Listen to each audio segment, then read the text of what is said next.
What's up, everyone? It's your boy AO back with another Lakers for Life podcast, episode 3.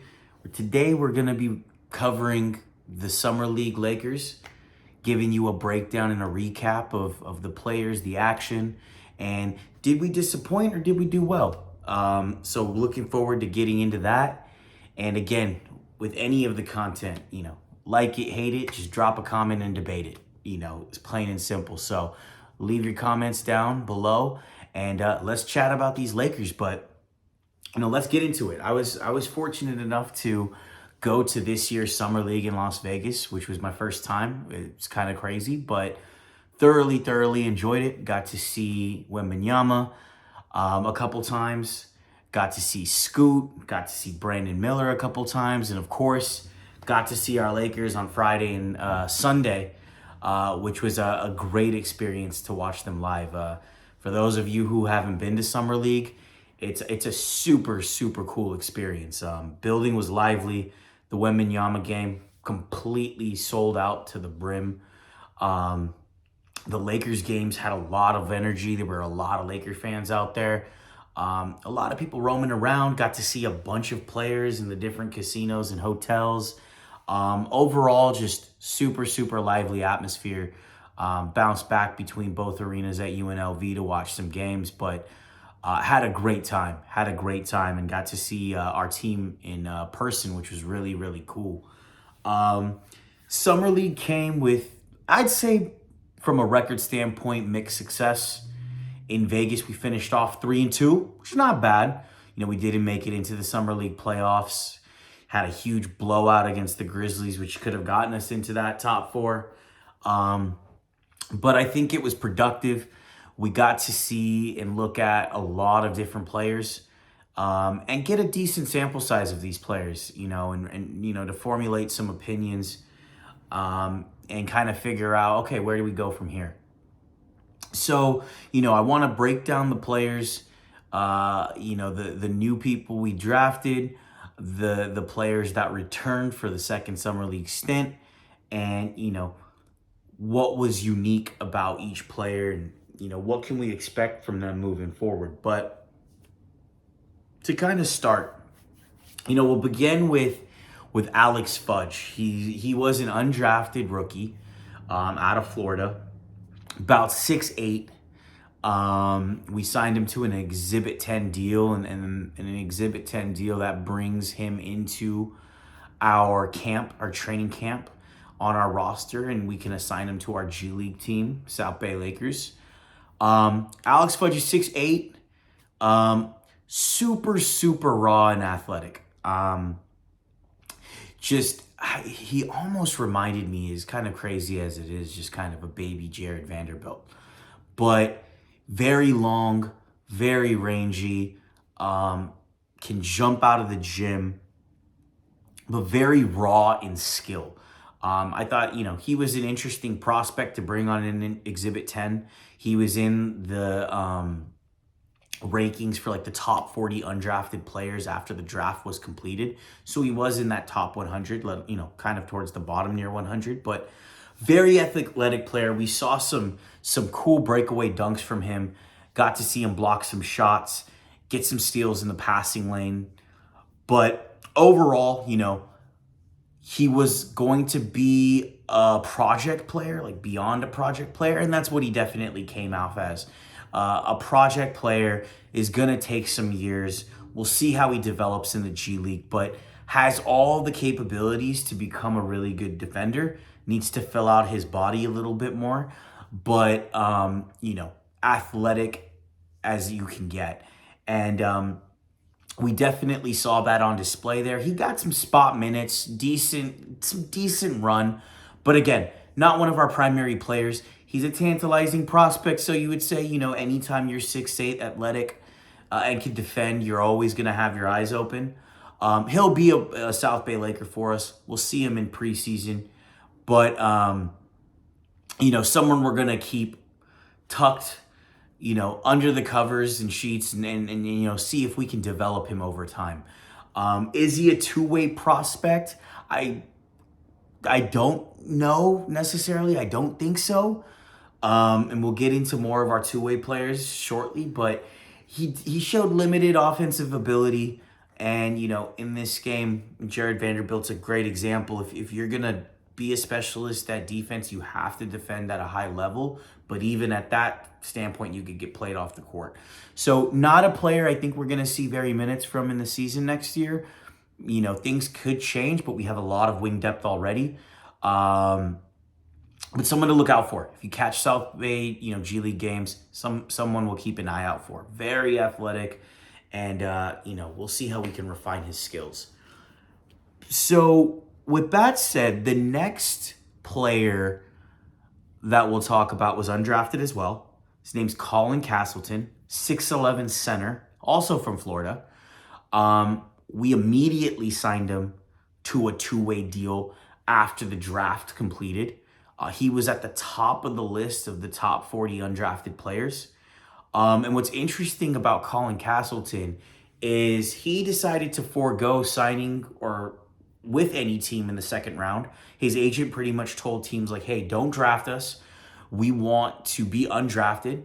He kept his options open for the Lakers, and we picked him up. And it's the same path Austin Reeves took. So he got to land where he wanted. He wanted to be a Laker. He had second round offers potential, but ended up becoming undrafted so we can pick him up. So I thought, definitely a unique quirk with Colin Castleton. But he did not disappoint. I mean, if you looked at his college tapes just briefly, one of the leaders in the NCAA in block shots, over 3 a game, which was really definitely his calling card. I thought that was really eye-popping when I saw that number of him coming out of college. But when I saw him in the summer league, he probably had one of the better showings out of all of our players. He definitely put a lot of skills on display, especially for an undrafted rookie. And I think he put the summer league on notice. Like, who is this center? And to just run some quick stats, he averaged double digits in points. Some stats that really stood out was he averaged over 10 rebounds per game, and he averaged over 4 assists per game. So this is a big man where we saw the passing on full display. You're talking about the mid post, the high post, top of the key. You give him the ball, he knows where to swing it. He can find players on the back door. Very Marc Gasol-esque, if you will. You saw it was like a very, very younger version of Marc Gasol, but we saw some games where he was running off 4, 5, 6 assists. He was actually our leader in assists per game at the end of summer league at a center position, which was awesome to see. It was a skill that I didn't necessarily, thought he had coming out of college, but very nice to see that he understands the floor. He understands his player spots, and especially being so new and all these players just coming together for the first time, for him to find some of these players on these cuts, backdoor cuts, drives to the basket, really, really cool skill to see. He was also a lot better offensively than what his tapes or even college, what his college tapes showed. Very soft touch around the basket, can hit the mid-range jump shot. Doesn't necessarily, he's not going to create a shot for himself, but if you could get him in the short roll, him driving to the basket, rolling to the basket, he can finish at the rim. He can finish if you pick and pop. He can hit that mid-range 10 to 15 footer. Not the most athletic. He's not going to dunk on anyone. So that was something that was lacking. We're not going to get that out of him. But definitely a soft touch. And a lot of comparisons were coming out like, does he have that soft touch like a Zubac? And Zubac had a soft touch around the rim. I can see some similarities, but Zubac definitely attacked the rim a lot more. He's a big-time dunker when he finishes. Colin Castleton is more finesse. And it's not a bad thing. There's some limitations to finesse. He's not going to go over the defense and just put a putback dunk in or get you on a roll and end up with the dunk 3-4 feet out from the rim. But He does have some offensive prowess to him that still needs to be developed, but can definitely be at an NBA level if he can hone those in. That short roll mid-range and just anything around the basket, if a Reeves or a LeBron James or a D'Lo were to give him the ball under the rim, he will finish. Some of the cons I saw with Colin Castleton was, physicality. Note I took, physicality is definitely an issue. And for a guy that blocked so many shots in college, I just didn't see that physicality or that defending rim presence from him. He averaged less than a block a game, about 0.6. And I don't think there was times where he deterred shots, but when you're averaging 3.3 blocks in college, I'm expecting a couple games that are just block parties. And didn't really see that. He was getting bodied down in the post. The physicality just wasn't there. It could be a strength and conditioning thing that he needs to develop over the next 3-4 months and the remainder of the season while he's on that two-way. And then, in terms of block shots, you could maybe say, hey, he was the only one anchoring the defense out there. There are a lot of times Cole Swider was playing the 4. If he's next to an AD or, bigger wings that can defend on the rim, can he get to those spots and block shots at a higher rate, right? When he does have help, he has better defenders out on the perimeter. But I was a little underwhelmed in that he didn't defend the rim like I thought he would. And just the physicality is something that I think is going to prevent him from getting into any rotation, getting onto a full, a 4-year deal like we saw Max Lewis already get. I think that two-way is a great contract from him. He's going to be on the bench for us a certain number of games. He might even get some spot minutes if there's injuries. I know there's a lot of talk right now around what big we're going to get for our 14th roster spot, and maybe Colin Castleton is someone that can fill in that role, and we just convert him. Me personally, I don't think that's the route. I don't think he's ready. He showed a lot of promise. I think this player is going to be very good for us. But you want someone a little more established for that 14th role. I don't think he's ready to get into an NBA game yet and contribute. Can we put him out there? Sure. Are we going to have the most effective player out there? Not so. I still think that physicality piece is going to prevent him from really making an impact his first year. But hey, things can change over the offseason. He has a 3-4 months to develop that strength. So we'll see over time. But very promising player for an undrafted rookie. So keep an eye out on him. I'm very excited. I think he had a solid showing in Summer League, better than anyone I think even expected. So I hope he builds off of that in the G League. He focuses on some of those places where, he struggled, shores them up, and, we'll see what happens to him over the course of the season. But Colin Castleton is definitely someone to look out for, exciting to watch. Which leads me into my next player, D'Moi Hodge. Now, this player was one of the most exciting players at Summer League. He's a 6'4" guard out of Missouri, played 4 years, I believe, so very seasoned. He's not a 19, 20-year-old. He's, in his mid-20s, 24, 25, I believe. But man, this guy put his two-way skills on display. When you're talking about a 3-and-D player, he definitely demonstrated that. He was undrafted. He was high up on the top 40 list as well, too, of undrafted rookies. We picked him up on a two-way.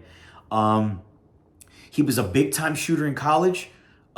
He shot over 40% from 3 on 7 attempts a game, averaged over 2 steals in college. And he didn't disappoint in Summer League.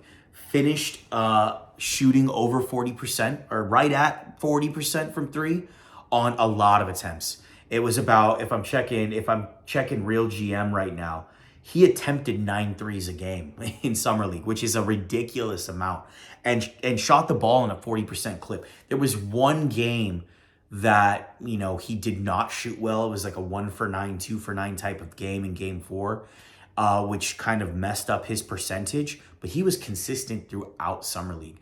And if he had a just an average game in game 4, that 3-point percentage would have been at another level. But 40% is nothing to scoff at. That's elite.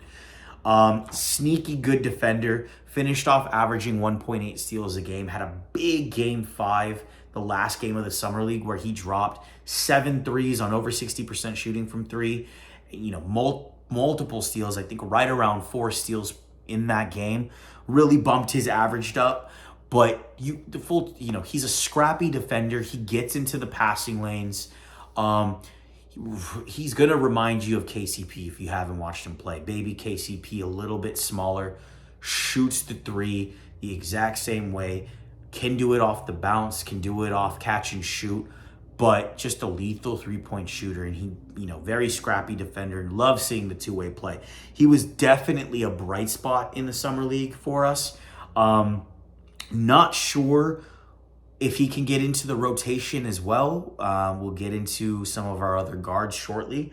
But this is a player we need to keep our eye on, and he has the possibility of getting converted to a roster spot, even with our deep guard and wing kind of rotation that we have on our parent team. But the G League is going to do wonders for him. It caters to his game. He's going to be getting a lot of threes up in the G League. I expect huge numbers from him, especially from 3.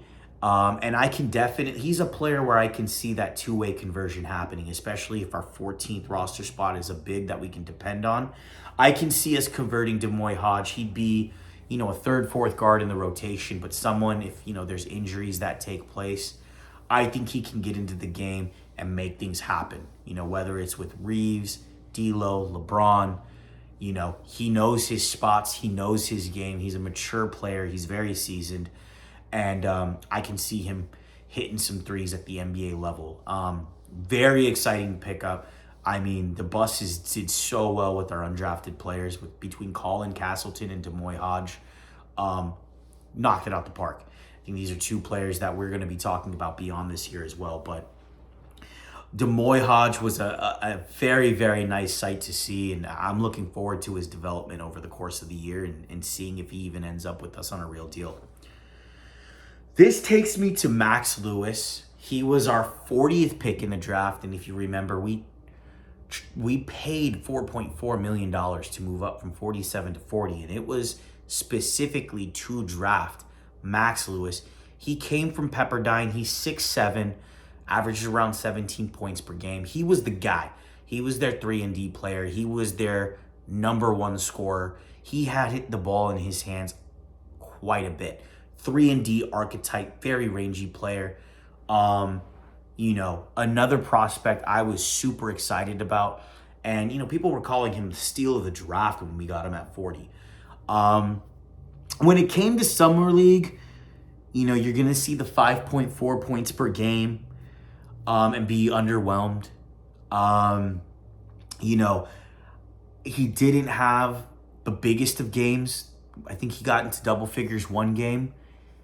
Dropped a couple threes. You saw a few dunks. You saw him with the ball in his hands with an assist here, assist there. Just was an underwhelming performance. And it could be for a variety of reasons. We were showcasing a lot of other players. There was a lot of focus on Max Christie, Jalen Hood-Schifino, which we'll get into, Demoy Hodge, Colin Castleton. And I don't think the offensive schemes that we ran were really conducive to him. He wasn't a guy that was getting the ball, trying to score in ISO, making plays for himself. We were kind of using him as a spot-up shooter, which will be something he is in the NBA. But, in the Summer League, are you getting that elite playmaking? Are you getting guys into a spot that they're going to get the ball? Are these offensive schemes sophisticated enough for that? Do we have players that can execute these offensive schemes, right? So all in all, Max Lewis, while he showed some flashes, he's going to be a project player. We have him on a 4-year deal, 2 years guaranteed. So we have time with him. We don't have this 2 years. We have to figure out what to do with him or we lose him. He's here. He will be in our G League team, and I think he's another player that has a game very conducive to the G League. With Max Lewis, he has the archetype again to be a 3-and-D wing, a very good 3-and-D wing. The G League is going to be very interesting for him. His development reminds me of Max Christie. Max Christie last year, if you remember, had a very underwhelming summer league performance. We'll get more into that. But I think with the year of G League under Max Lewis's belt, he might get some spot minutes, in our NBA parent team rotation. I think it's going to do wonders for him. And he's a player who I'll look out for in the next summer league, next summer, to really make that next step. I think it's going to be an awesome next step. Just give it time. I know there could be a lot of things said. Why did we pick him? Oh, the buses didn't do well on this pick. He looks so underwhelming. He will be a good player, but we have to be patient with him. He has the tools. He has the skills.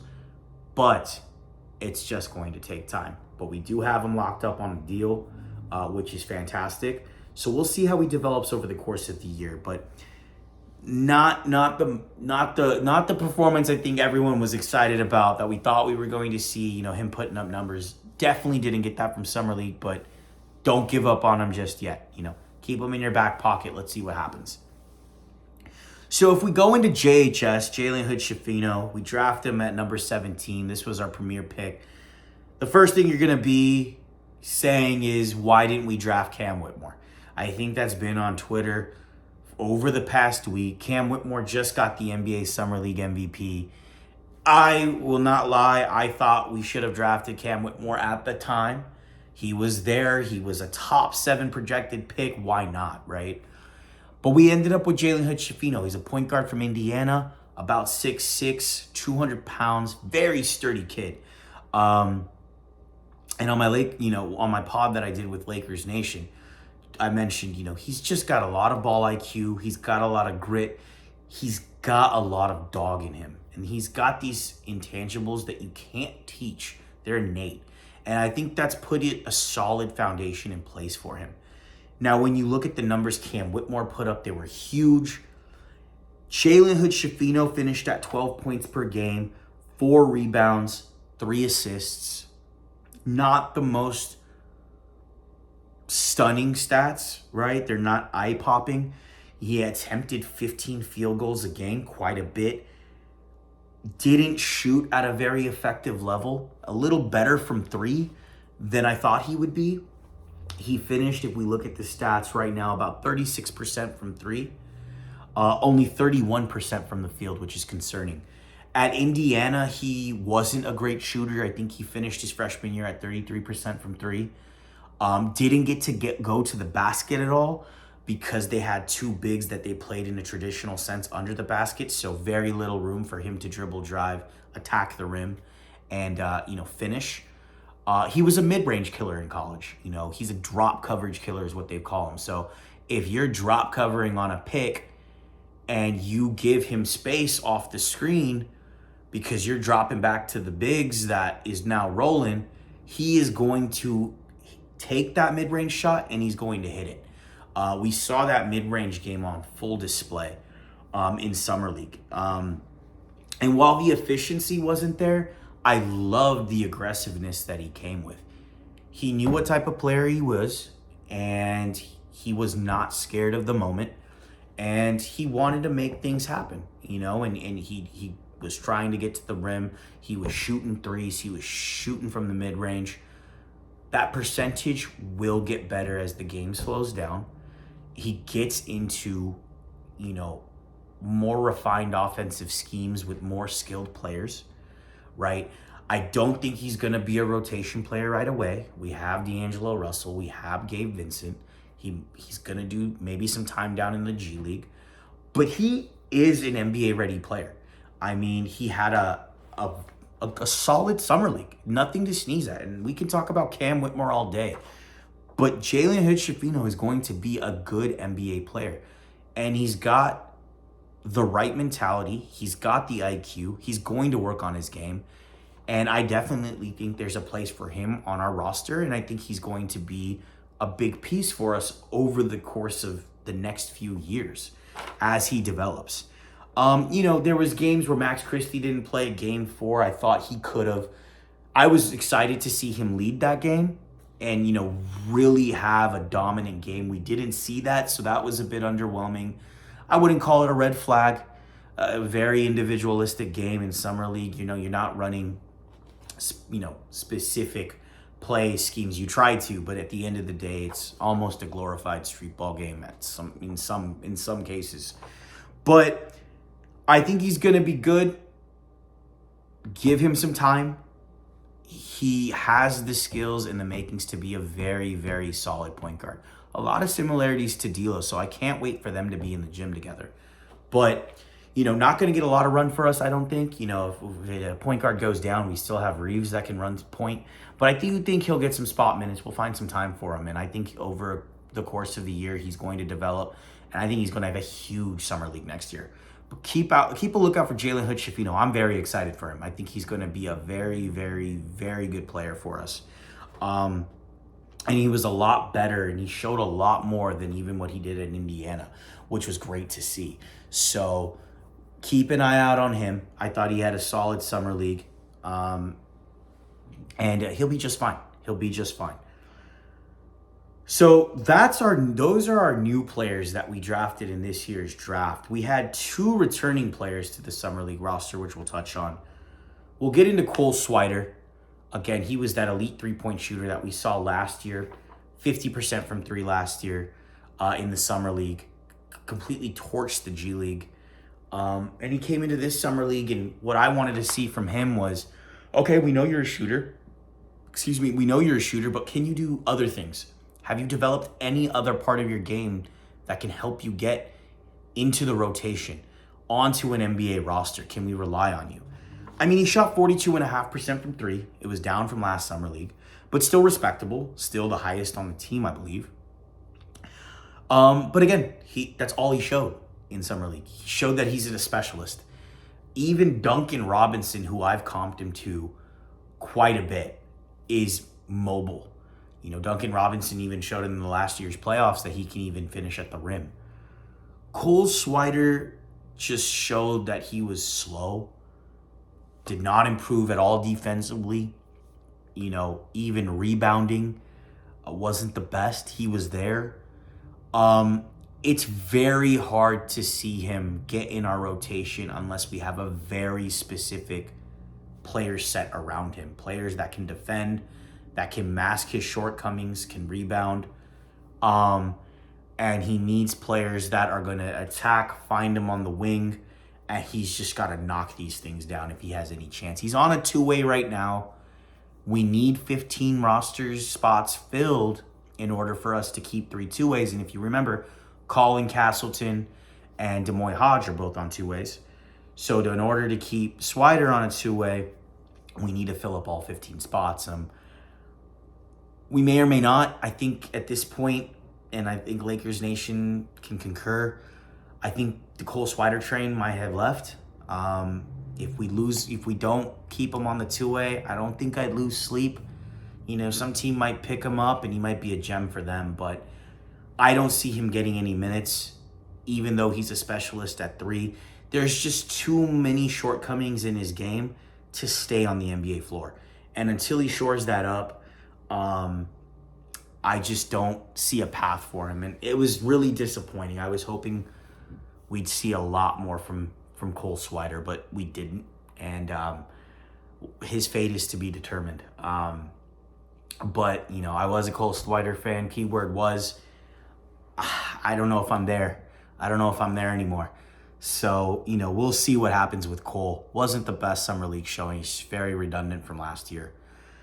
But this takes me to our final player, and really the player most of the Summer League was focused on and should have been focused on, and that was Max Christie. He's a second-year player. He was on a 2-way last year. We saw him get some spot minutes in the rotation during the season. He played well. Shot about 63s last year when we called him up. Knocked down 40%. Great screen navigator. We saw a lot of flashes of defensive IQ and just defensive ability. 6'6". And Max Christie's mission was very simple. He needed to assert himself and be the best player on our Summer League team and in Summer League in general. really show out against the big competition. And he was playing to show the coaching staff, the front office, the fans, I'm here and I want to be a part of the rotation. And as you know, we have a backup 2 spot available behind Reeves, and that has his name all over it. We bring Cam Reddish. Them two are going to be battling in training camp, but Christie, that is his spot to lose. And in Summer League, he did not disappoint. Finished off second team all Summer League, averaged 19 points per game on 50% from the field, 6.3 rebounds, 3.7 assists per game, about a steal, 2.3 blocks, 46% from 3. It was 50% from 3, 46% from the field. So shot the ball really, really well. And if you remember his first Summer League stint, he averaged 5 points per game. His splits were like 20% from the field, 20% from 3. Wasn't asserting himself, playing very nervous. But man, did he flip this thing around. He was oozing with confidence. Absolutely oozing with confidence. And he had a dunk in game 1. Phenomenal dunk. Punched it on someone. Oh, that's the doorbell. Was very assertive from the field. He really took that leap. And I think the confidence is ringing in his voice. He mentioned multiple times in interviews that, he was ready to be in the rotation. That was his number one goal. He wanted to insert himself. He wanted to be confident. He's been training and taking advice from LeBron. You could tell from his voice and his mind where he's at. He's ready. And I'm so excited for him. I really want him to crack the rotation. I think he's going to. I think it's his spot again to take. And if anything came out of the Summer League, this was the one thing that I needed to happen, was to see Max Christie be one of the best players at Summer League. And he did. And he sat out the last 2 games, still got second team honors at Summer League. I think he would have been first team if he would have played the last 2 games. So terrific showing. I think in that vein, Summer League was successful. Max Christie did his thing, and we got to see a lot from our undrafted players. And I think Jalen Hood-Schifino should give everyone some confidence. Overall, the bus team, Joey and Jesse Buss, killed it. Another great draft class. No, we didn't get the amount of wins we wanted or get into the playoffs. But hey, great things from the Summer League roster. We have a lot to look forward to. And we will see how they develop. We'll see how they do in the G League. We'll see how Max Christie does in our preseason training camp rotation. But terrific recap. There are some warts on some of these players, but overall, I think it's a very, very bright direction. So, hey, if you agree with anything, you don't agree with something, like it, hate it, drop a comment, please debate it. And I'll catch you guys on the flip. Thanks. Bye.